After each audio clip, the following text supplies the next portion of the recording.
Rule number 11, pursue your vision. People are always talking about visions and missions and all of this stuff.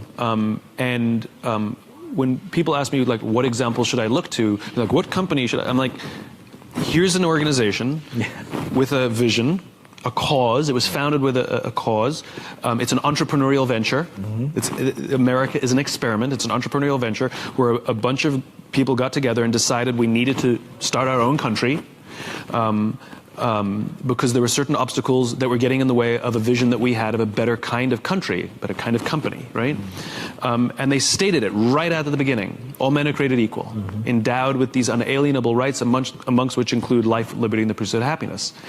And it's not just a competitive statement, like to be the best, to be the most respected. That's not what it was. And I'm amazed how many companies start their visions or missions with that terribly egocentric language. It was an ideal.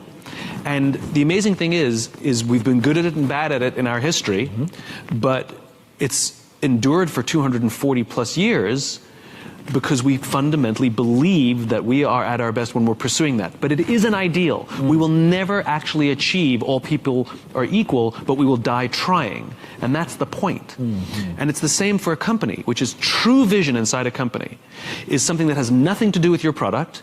It is an ideal to which you will attempt to build and advance that ideal through your company with your product. You'll never achieve the ideal, but you'll die trying, and this is what gives our work meaning. This is what gives our lives purpose, right? The difference between vision and a goal is the finish line. A goal is 26.2 miles. You can simply count the metrics and know when you've completed your goal. A vision is having a crystal clear sense of what the finish line looks like, but no idea of how far away it is. Wow. And the reality is you will spend your entire life never actually crossing the finish line, but the joy that every marathon you complete, you feel like you're getting closer. Every milestone that you accomplish makes you feel like you're getting closer and closer to the ideal, and this is what gives our life and our work meaning. Rule number 12, measure momentum. Success is an elusive thing, right? What is it? And I think it's very interesting that if most people can't define success, well, it means you made X amount of dollars. But if you make X amount of dollars but you spend more, are you successful? Or, well, it means you come home happy every day. Okay, how do you know when you're happy, you know? So I think success is a funny thing, which is we all seem to pursue it, but we don't know how to measure it or actually how to define it. So how do you pursue something that you can't measure? Fascinating. So when people say to me, how do you measure success? The question we all have to ask ourselves, am I successful? I don't know. I mean, I had a good year last year, and what does that mean? Does that mean I made a lot of money? Does that mean I was really happy? Oh, I'll let you decide, right? Maybe neither, maybe both. I had a good year last year, but am I successful? And the answer is no. I don't feel I am, because I'm trying to build a world that doesn't exist yet. I'm trying to build a world in which 90% of people go home at the end of the day feeling fulfilled by the work that they do. So I definitely took a big step forward towards that goal, but I'm still so far away. So somebody said to me, then how do you know if you're successful? And the answer is, if it can go by itself. And so what is more interesting to me as a measurement of success is not the markers per se.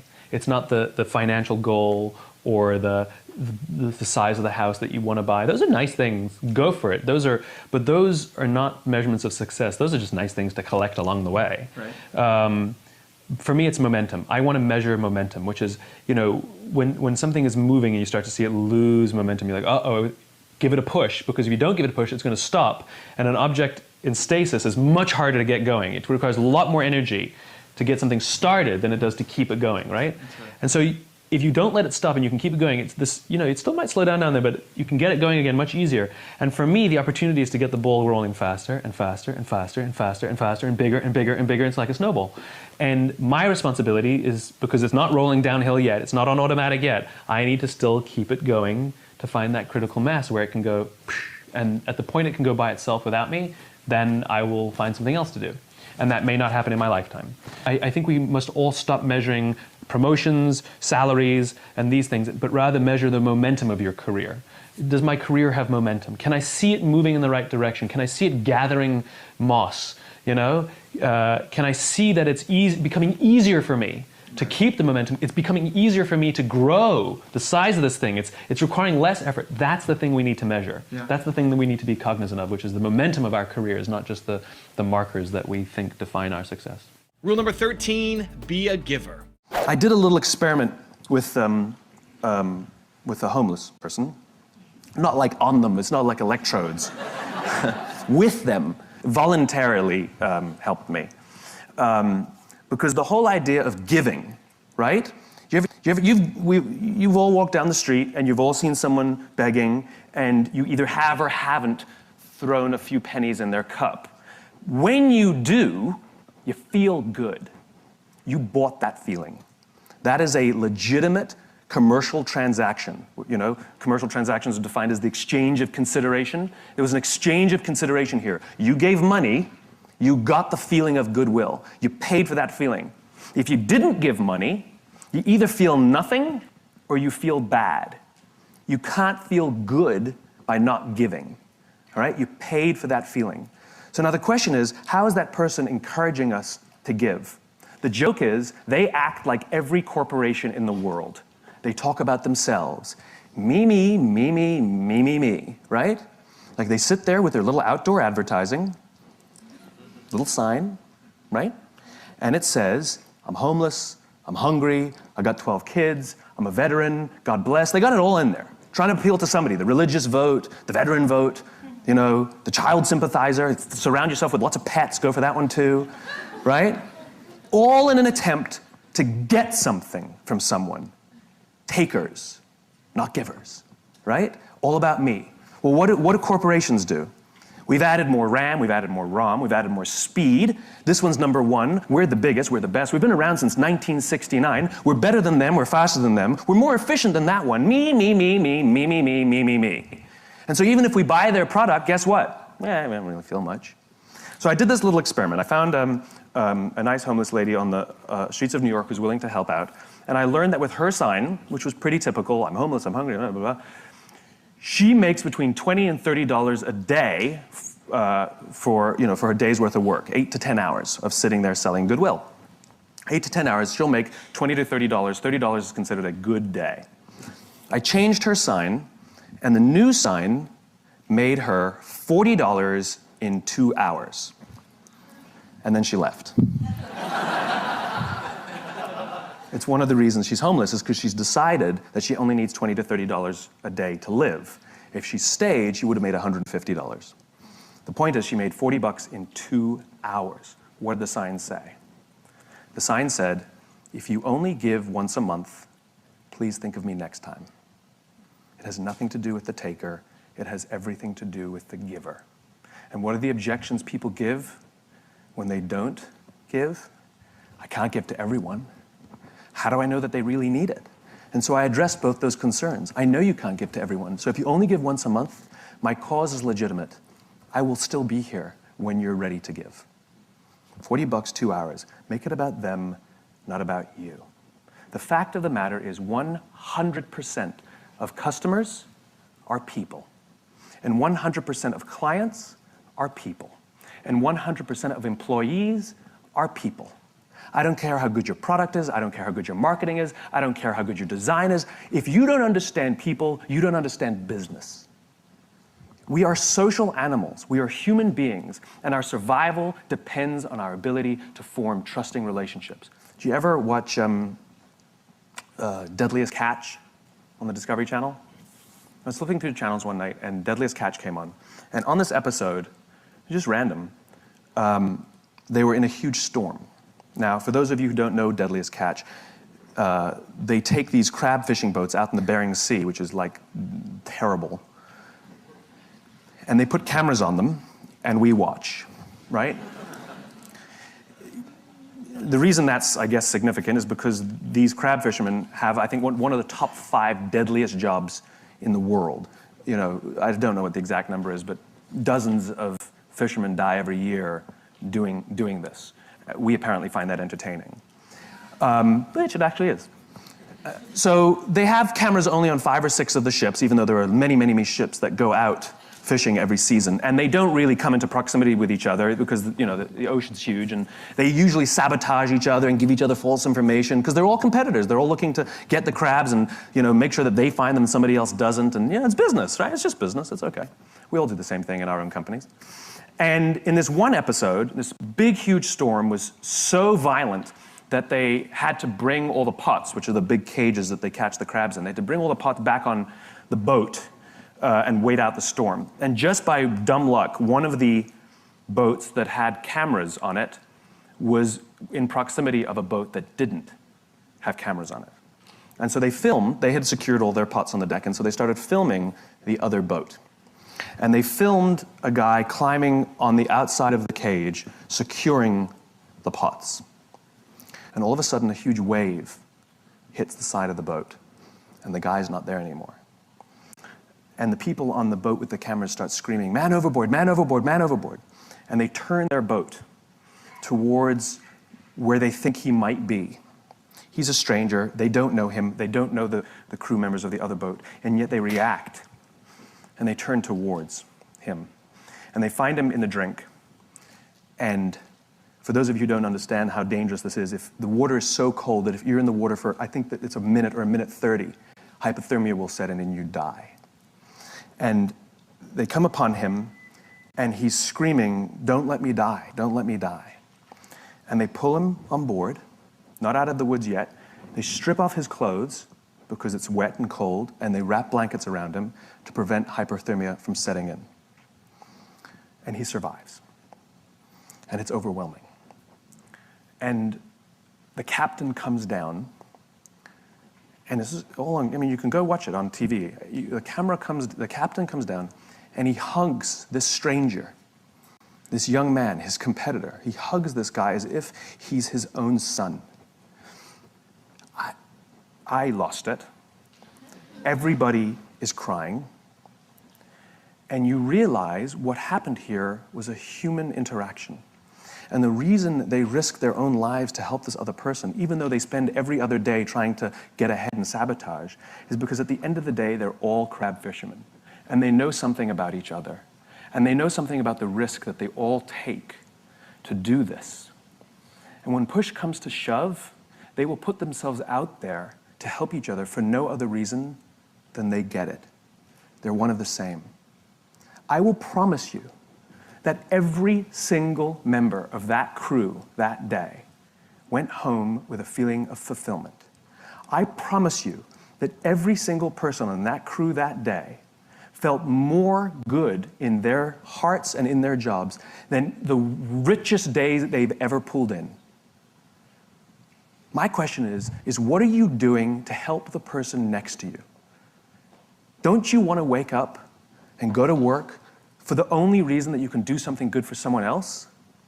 Wouldn't you want them to do that for you? Rule number 14, learn from creative people. I'm a lover of creative people. And so any sort of expression of how you see the world with different terminology is fascinating to me. And so even though I myself am a photographer, so I have that visual aspect, I'm a huge fan of modern dance and spend a lot of time sort of with dancers and in the dance world, and have, tried my hand at choreography just to see, I'm not good, but I like the idea of trying it, and so for me, it's about perspective, which is when you hang out with dancers and you sort of learn to dance a little bit, or you learn to choreograph a little bit, or you learn to paint a little bit. I'm not a painter, but I painted a painting recently. If you understand, it's like chaos theory. Everything's connected, right? It's like we conveniently divide up our lives. Like, here's my personal life, here's my professional life. Here's my social life. I'm looking to find balance. It's just you. And all the same things apply. And so if you're good here, you can apply what you learn here to there, And so when you learn how things interconnect and people interconnect and how human relationships work and presence. You want to learn about presence? Take a dance class. You learn all about how to present yourself and be forwards. Take an acting class, learn how to, present your speech. People say, "Simon, how'd you learn this?" It's like, I'm exposed to all of this. So the tools I've learned have just mainly been different perspectives on how other people use their creative talents to see the world. And if I can get little pieces of those, they help me in many, many different ways. Rule number 15, know your destination. Imagine we're standing in a big empty room, right? And we're standing in one corner, and I give you a simple instruction. I want you to go to that corner in a straight line, right? Off you go, no big deal, right? Without telling you, I slip a chair in front of you. What do? You go around the chair. Now you just disobeyed what I told you to do. I told you to go to that corner straight line. But this is the amazing things about human beings, which is when we're given a clear destination, we use our own creativity and our own sense of innovation and our own problem-solving abilities to overcome obstacles to get to the destination. In other words, the destination is more important than the route, right? We are flexible about the route. We are obsessed with the destination. Reset. We're standing in the corner together, and I give you a simple instruction. Go somewhere in this room in a straight line. And you say to me, well, where do you want me to go? I'm like, I don't know. You're smart. Figure it out. Go in a straight line. And so you pick a point, and you start walking. And without telling you, I put a chair in front of you. And what do? You come to a grinding halt. And I say, what did you stop for? You go, well, you put a chair in front of me. Or you'll make a sudden turn and go in another direction, right? And this is the problem. It's the same obstacle. The difference is when you have a clear destination, the obstacles become easy to overcome. When you don't have a clear destination, you keep coming to a grinding halt. And what we do in our companies is we're counting the steps we're taking along the route, but we're never looking at the destination, right? So a company says, made $1 million this year, we were only planning on making 800,000. Like we took 10 steps, we're only planning on taking 8. Where are you going? No clue, right? We count the steps. And so the point is that people want to feel that the effort that they're exerting actually are moving somewhere. And so successful measurement, successful recognition is not just for the steps you take. It's not just for the effort. It's that the effort you exerted moved us closer to where we're trying to get to. And that get to should be some crazy ideal. My ideal is to live in a world in which the vast majority of people wake up every single morning, inspired to go to work and fulfilled by the work that they do. And the couple of measurements that I use are if the book is selling, and by the way, people ask me, how many have you sold? I have no clue. I've never asked the publisher because I don't care. I really don't care how many I've sold. What I care about is the Amazon rankings and that those are going steady or up and not plummeting, because that means other people, right? Because I don't have a publicist, I don't have a marketing strategy on purpose. I didn't hire one of those companies to sell the book for me. And the reason is because I'm not interested in book sales. I'm interested in the spreading of an idea. And so I just use that as a metric to help me understand, am I sort of marching because the more I preach, is it resonating? And so you have a couple of these imperfect measurements that help you understand, are you going along the way? So it's not just great effort, look what you achieved, because that's what we're doing now. Right? Our goal is to increase top-line revenues by $50 million. For what reason? Right? Which is, we have to know the destination, and then we say, amazing. You took us that much closer. And if we go to the right, it's because we were overcoming an obstacle. If we hadn't gone to the right, we would have been stuck forever. Thank you. It's not always straight lines. It's not always straight lines. But it's in one direction. She's pulling the cane out. Rule number 16, be open to the unknown. Rarely are we instant experts. You may have a particular gift or affinity towards something, but you still get better. People would pay me high compliments when I started speaking, and then people who've seen me a year or two later say that I'm even better, and I feel it. Why is that? Because you learn more. I think that hubris is dangerous. I think to think that you're an expert in anything is a foolish pursuit. You're never as good as you could be. There's always room for improvement. There's always room to get better. That doesn't mean you have to listen to all the advice. Not necessarily does everybody know best, but to believe that you can be better, and to believe that you can offer more is a constant pursuit. I used to think being a public speaker meant being poised and presenting in a way that was compelling and speaking at the right pace, and that's a part of it.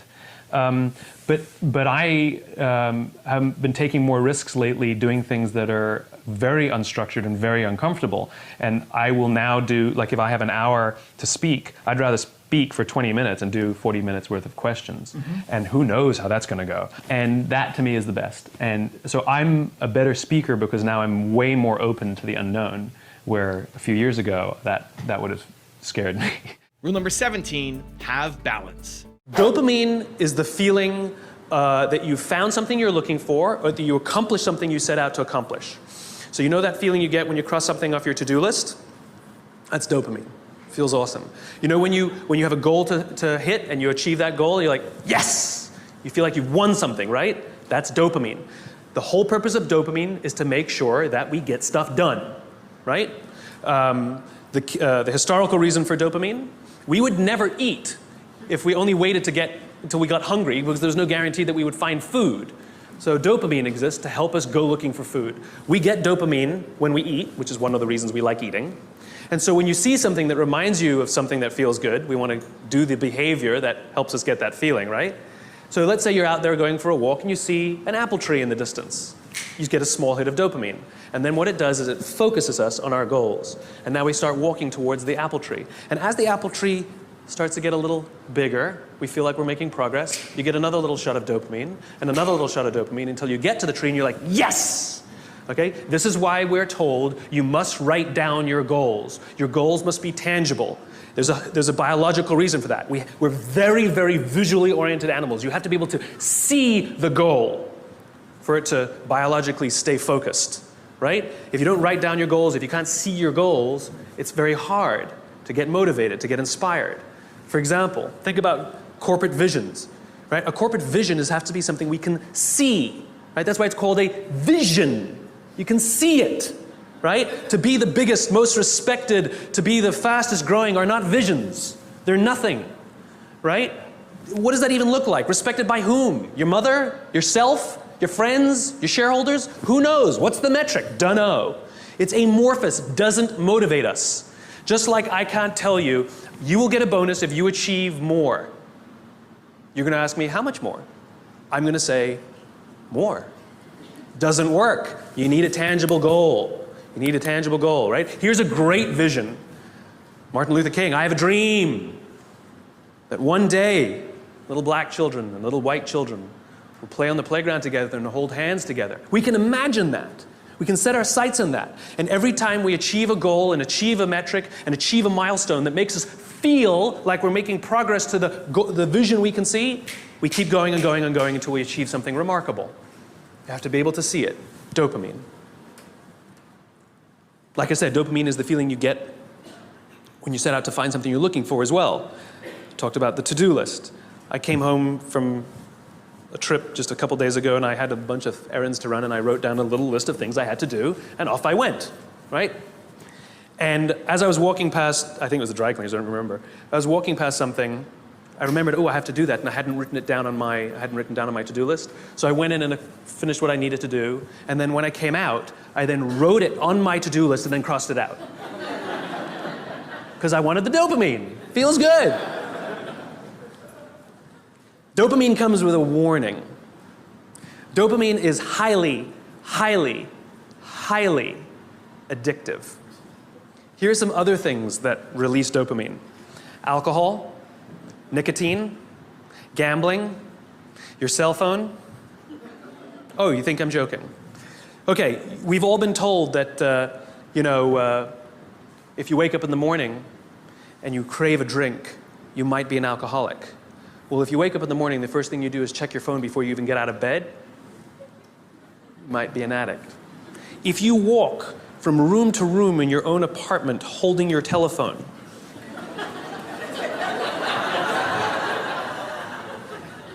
you might be an addict. When you're driving in your car and you get a text and your phone goes beep. We hate email, true. We love the beep, the buzz, the ding, oh. Right? You'll be there in 10 minutes, and yet you have to look at it right now. You might be an addict. And even if you read it and it says, are you free for dinner next Thursday, and you have to reply immediately, you can't wait the 10 minutes, you might be an addict. And for all you Gen Ys out there who like to think that you're better at multitasking because you grew up with the technology, then why do you keep crashing your cars when you're texting? You're not better at multitasking, you're better at getting distracted. In fact, if you look at the statistics, ADD and ADHD have, diagnoses of ADD and ADHD have risen 66% in the past 10 years. Okay, ADD and ADHD is a frontal lobe disorder, right? Are you telling me out of nowhere 66% of our youth have a frontal lobe problem? Where did that come from? No, it's a misdiagnosis, right? What are the symptoms of a dopamine addiction to technology? Distractibility, inability to get things done, easily distracted, shortness of attention. It's all the same thing, so we misdiagnose things. It's this. It's the addictive quality of dopamine. We can also get addicted to performance in our companies when all they do is give us numbers to hit, numbers to hit, numbers to hit, and a bonus you get, and a bonus you get, and a bonus you get. All they're doing is feeding us with dopamine, and we can't help ourselves. All we do is want more, more, more. It's no surprise that the banks destroyed the economy, because one of the things we know about dopamine addict is they will do anything to get another hit, sometimes at the sacrifice of their own resources and their relationships. Ask any alcoholic, gambling addict, or drug addict. Ask them how their relationships are doing and if they've squandered any of their resources. It's an addiction. Dopamine is dangerous if it is unbalanced. It is hugely helpful when in a comfortable and balanced system, but when unbalanced, it's dangerous and it's destructive. Rule number 18, turn followers into leaders. There's a brilliant leader by the name of David Marquet who wrote a book called Turn the Ship Around. And he had an experience as a submarine captain on the USS Santa Fe where he realized that as much as he knew about submarining, he'd been a submariner his whole career, that put on this new submarine, he learned the hard way that he actually didn't know how the submarine worked. He made an order that nobody knew how to do it because that didn't exist on that sub. And so he realized he had no choice but to trust his people. And he went through this transformation as a leader of telling everybody what to do to allowing people to tell him what should be done. And I've learned a lot from him, and I highly recommend his book. And I've really learned that, which is, at the top of the organization, as David says, the people have all the authority, the leaders have all the authority, but at the bottom they have all the context, right? And so you can't just push all the context up, you have to push the authority down. And so the responsibility of leadership is to train people, make sure that they have the skill set, help build their confidence that they have the confidence to do what needs to be done. Yeah. They have to have competence and confidence. Right. And that's your job. That's the only job of the leader. It's like a parent. Mm-hmm. Make sure they have competence and confidence. Make sure your kids get schooling and make sure that they believe in themselves. And then leave them, And so I've done the same thing. Instead of sort of showing people how I would do it, I want them to learn how it's done, and feel good about themselves, and then just however they do it is how they do it. Yeah. And the result is remarkable. People feel better about coming to work. They feel like they have something to contribute. They feel more valuable, as opposed to just being told this is how I would do it, or I'm going to do it this way, or do it my way. Completely changing my understanding of my job as more like a parent than a manager has had remarkable impact. Rule number 19, set unrealistic goals.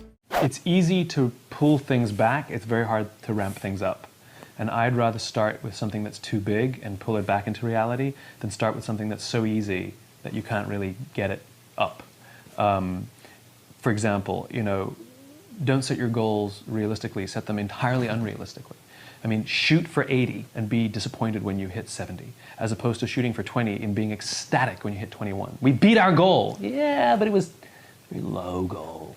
I think to be frustrated and achieving something rather than ecstatic and achieving less is a better way to live. Mm-hmm. Not to mention you achieve more. So I'm a great believer in that the greater good, like those things are like so big, they're ridiculous. I mean, my goal is 100-year goal is called world peace. So daunting, but that's the idea. If I fail, and I certainly won't achieve it in my lifetime, I like to think that what I'll contribute towards that ridiculous, idealistic, nonsense goal will be more than if I say, if I can just be happy by myself in my little house, Right. I mean, that's nice and all, but that's good. I like the idea of contributing to your neighbor as well. Rule number 20, take action. You speak to businesses and companies and leadership teams and employees and stuff. Without mentioning names, I don't want to put you on the spot, but have you gone and talked to a company that's been in trouble and then spoken to their team and then checked in on them after you've spoken to their leadership team? And what did that look like? Did you notice a noticeable change? Did they come to you and tell you that this has helped our organization out and our culture is much improved because of it? You mean, does my work?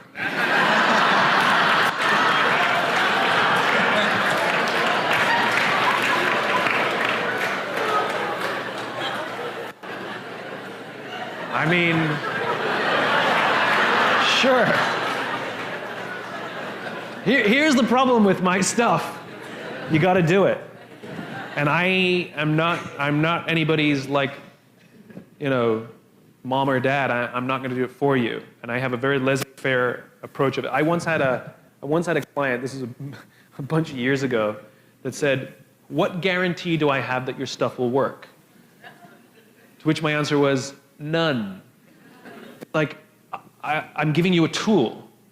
It's like a hammer. You can use it broadly or narrowly. You can build a table, you can build a house. It's the same tool. You can use it for marketing, you can use it to completely revitalize your entire culture.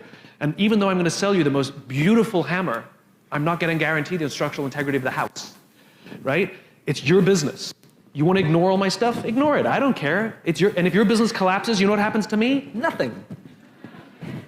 Like, I don't mean to be cold about it. Like, of course I want the people I work with to do well, but it's not mine.